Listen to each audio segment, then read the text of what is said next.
guys, welcome to my channel. My name is Toriko, but you always can call me also Victoria. I hope you changed the notice. You changed the notice, yeah. I hope you noticed the changes, the background.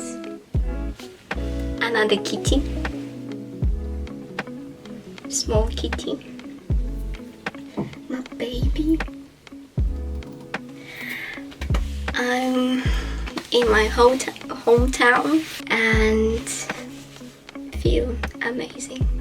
I don't know, will I post this video, like upload this video, because again I'm making a random video, like I just emotionally feel like I want to film something but I don't know what. I have like a rough sketches what I would like to talk about, but it will be very random. I know myself already that I will speak for like half an hour, I will cut about 15 minutes, and yeah, and basically I will talk about shit which I will cut anyways.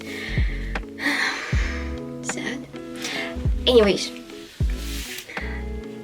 I wanna tell you why I'm here, what inspired me, what pushed me, or decision that I made right now. Not gonna lie, I still feel like it's not like I made a mistake, but I made something so brave that part of me is proud of me and the other part of me is like, girl, what the fuck? What you done? You will be homeless, no one will want you.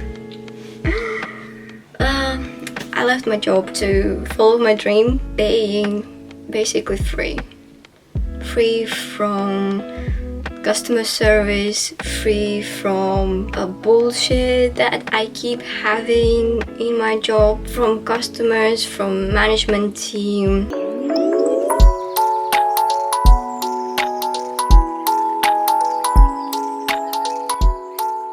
All started, I believe, since I moved to London, like I believe 5 years ago. I came like very small, immature girl who didn't know what is the adulthood, adult life, how it's to deal with the bills, mental health, life deadlines, you know, when you have no choices to push the button red or blue and you have no choices, no time, you just need to push, and this is another pathway in your life. Honestly saying, it's quite complicated topic for me because I'm this type of people who is not used to of changes. It's like I love changes, but at the same time I don't have enough of braveness, enough of balls to do the changes, and doing that alone is very challenging for me rather than to be with someone. You know, if you die, it's better to die together rather than alone. I knew how to be a teenager who's just going to school, nothing else.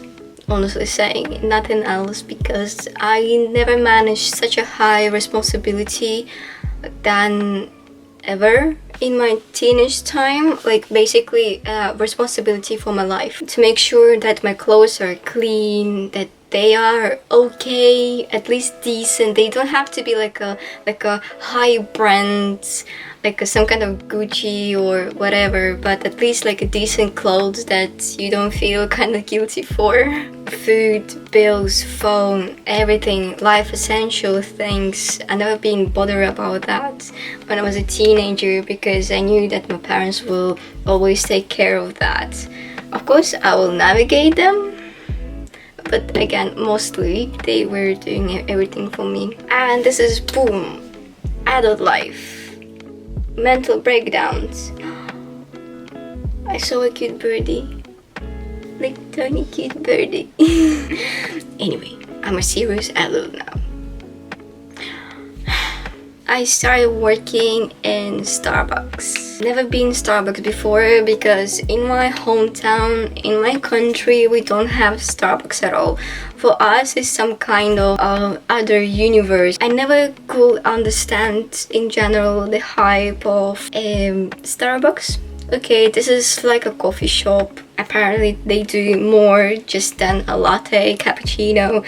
They do something else, something interesting, fancy, and that's it. Never been understanding the hype of the Starbucks. I never had the high expectations for Starbucks. Even when I started working, even in London, or I never been in Starbucks either. Even though I started working in Starbucks only a year after I moved to London, because before I didn't work, I had like a financial support, not from my parents, but from the government. After that support got finished, let's say, I needed to find a job, and otherwise I will need to go back to my hometown, to my country, because my parents are not that rich. They are like a decent family, not like a Porsche rich family to afford a monthly rent pay and a food and a clothes and everything for me and a travel, because it's super expensive in London. I came to Starbucks. I still remember how I did like that paper CV where was like a teeny tiny question asking which drink is your favorite in Starbucks, and I didn't know what to write because I never tried Starbucks. Okay, I'm lying, because a couple of days, weeks maybe before, I was passing by Starbucks and they were giving like a free samples of pumpkin spice latte, especially that time it was non-vegan pumpkin spice latte. Yeah, and I actually liked it. No offense to vegan people who love pumpkin spice latte in Starbucks, because right now it's vegan. I don't like it. Damn! I really don't like it. I think that the non-vegan version was much better. And this is the only drink, that tiny sample cup that I tried of the pumpkin spice latte was the only drink that I tried in Starbucks. So it was the only drink that I could actually write. Because I'm trying to be always very honest. Somehow they took me, which I'm very grateful for. But after a year or so of working in such a big company, in a worldwide industry, I just understood this company trying to ensure themselves rather than take care of their people, following this chain of toxic management, toxic customers. I don't know about how do you deal with the customers in your country or in your hometown, but in London it was mostly people trying to go like in a personal level, like literally abuse you, humiliate you, saying that you don't need to have enough brain to work in a coffee shop, you don't need to have a lot of brain to tell me what to do, like who you are to tell me what to do. They don't respect people who work in there, trying to literally argue with you to get a free ingredients, whatever supposed to be additional and the same time extra cost.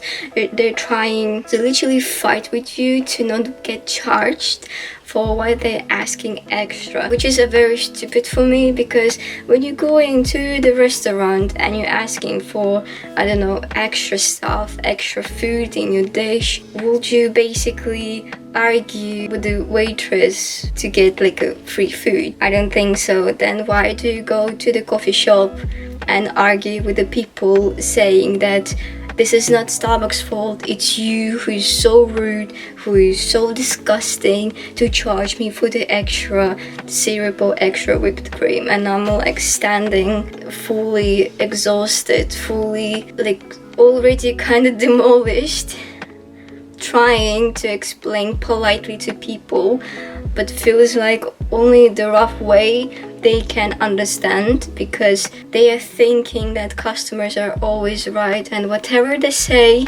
they will do. The most stupid sentence in my life, that customers are always right. Sorry, no, customers are not always right. This manipulation is super duper toxic. Oh my god, I see a squirrel. This is so cute.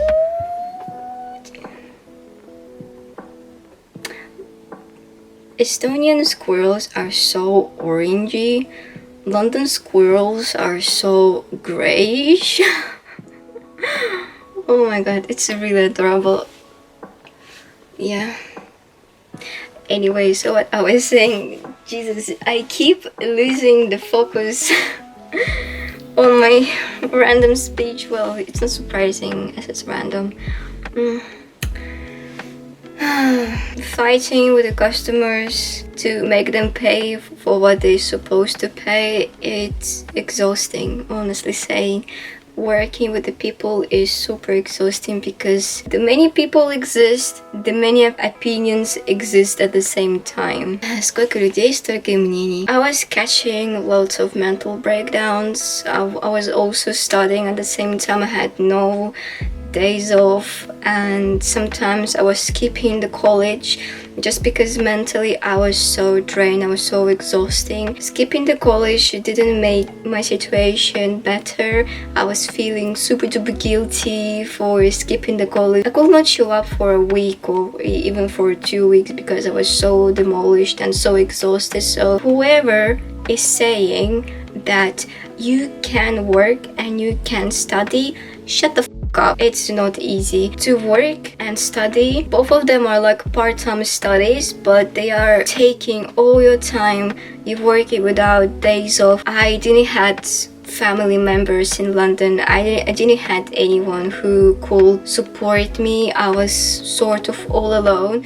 Of course, I had my best friend. We used to live together, and with her mom, I'm very grateful for all the help that they gave me. I couldn't, for example, sit down with my mom and tell her how was my day and how difficult it could be, like as she used to do with her mom. I had some support from some friends, but they have their own stuff. I had my own stuff, and still it felt quite lonely. But well, plus my best friend, he used to skip in the college too many times, so I was mostly really alone. So I hate you, Martin.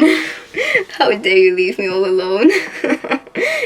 In my first year where I barely knew English. I hate you. And at that time I always could feel that I wanted to do YouTube, but I wasn't that brave enough to start the channel, and I was always confused which kind of language I do. Like Russian in London is kind of lame because it's just like how I was feeling. English at that time was very down. At this point, I knew that I could never speak properly English at that time, so it was nothing to squeeze from myself, so it's pointless. So roughly speaking, I was waiting for this time for finally speaking more or less fluently English. Well, more or less. Finally, I can follow my dream. I can be more confident in a person who I want to become, a proper YouTuber, like a full-time YouTuber. It will be just like amazing, but I don't have enough followers. But still, I'm still grateful for all the people who are watching this video, all the people who are brave enough to subscribe to my channel, because this support means a lot, and it means that whatever I do, it's not that wasted and there's something good coming up from that. I'm not that active, unfortunately, that I wish to be more active, but maybe now I'm more capable to do that. And also I can become a tattoo artist that I always wanted to be. Again, I wasn't that brave enough and sure, am I really want to become a tattoo artist, or I'm just so inspired by the great tattoo works and want to be like them, or I just like it and it's just could be like a short time hobby, which is very pointless because tattoo equipments are fucking expensive. Don't want this money to be wasted and to be pointless, so it's still expensive. Every teeny tiny hobby that you invest financially, basically you invest your time, it's still expensive, roughly speaking. When I reached first time in my life emotional burnout. Usually I'm having mental breakdowns. It's not good, it's not pleasant to feel, but at least I knew how to deal with the mental breakdowns. But emotional burnout is something new for me. Like with my mental breakdown, it's like, okay, I feel inside that I barely don't want to do anything, but I still doing. I just feel very depressed and very down. Emotional burnout, it's for me, it's even heavier than mental breakdown, because I didn't know how to deal with that. I didn't know how to treat myself in a healthy way, to not damage myself even more, because I was feeling that I want to do everything that I used to do, like film for the YouTube, edit the video, keep studying for the tattoo, like practicing tattoo, treat myself with watching some movie or anime or K-dramas. But at that point, whatever I did was disgusting me. Whatever I wanted to do was not good enough, and whatever I needed to do was bringing me more pain than it should. I was nearly crying when I was going to work, because it was like a place where I don't want to spend my life. I don't want to be there.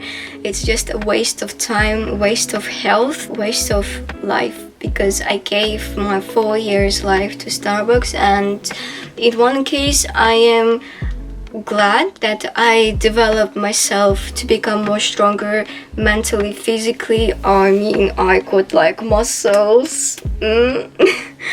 But at the same time, it's not worth it for a long term. In other words, this job is like a rabbit hole, like toxic rabbit hole. As deeper you go, the most harder it will be to get out from this hole, and you will stuck for 16, 20 years in this job without going up. And what you could do something better with this time, let's say, with this moment. So yeah, and I started playing Genshin a lot because of my emotional burnout, because without that game, I believe so, without the reason to zoom out myself from the reality, and it was very hard decision for me to quit the job, to quit basically, not exactly the job, because I didn't care for all the benefits that I could get in Starbucks, like free drink, free coffee beans once per week, discounts. I don't give a shit about that. This is not the priority anymore. The most hardest was to quit basically active income. This was the hardest, because right now I don't work. I decided to stay in Tallinn for a month to treat my mental health, to treat myself and get a rest from London, from Starbucks, for all this heavy rush life over there. And here in Tallinn is such a like peace. My family, some of my friends who are busy as fuck because they have studies or work, and this is me who doesn't work, who doesn't study, like a free soul, doesn't know where to put itself. This decision was the most healthy and the most right decision that I could give to myself so far right now, because I know if I wouldn't leave Starbucks right now, I would stay there, I will go mental, and I would age. Because of the stress, I would age for sure. I can feel that. I quit my job to follow my dream. Even though it's scary, even though I feel like I wanna cry right now by thinking what a huge decision I made, but at the same time, I don't regret. I really hope that everything what I did right now, it's the right choice. That I did the right thing to finally be a freelancer, an artist, tattoo master, future, just like finally live a life and love my life, not hate my life. I'm thinking how to be forever 21, roughly speaking. I hope that somehow this video was informative for you. I hope that you maybe found yourself in some of my words, in some moments, and I hope that you will like this video. You can easily dislike this video. I'm not stopping you. Very curious about me? Down below, I linked some social media contacts, so feel free to follow me over there. Feel free to comment, subscribe, and I will see you in the next video. Bye!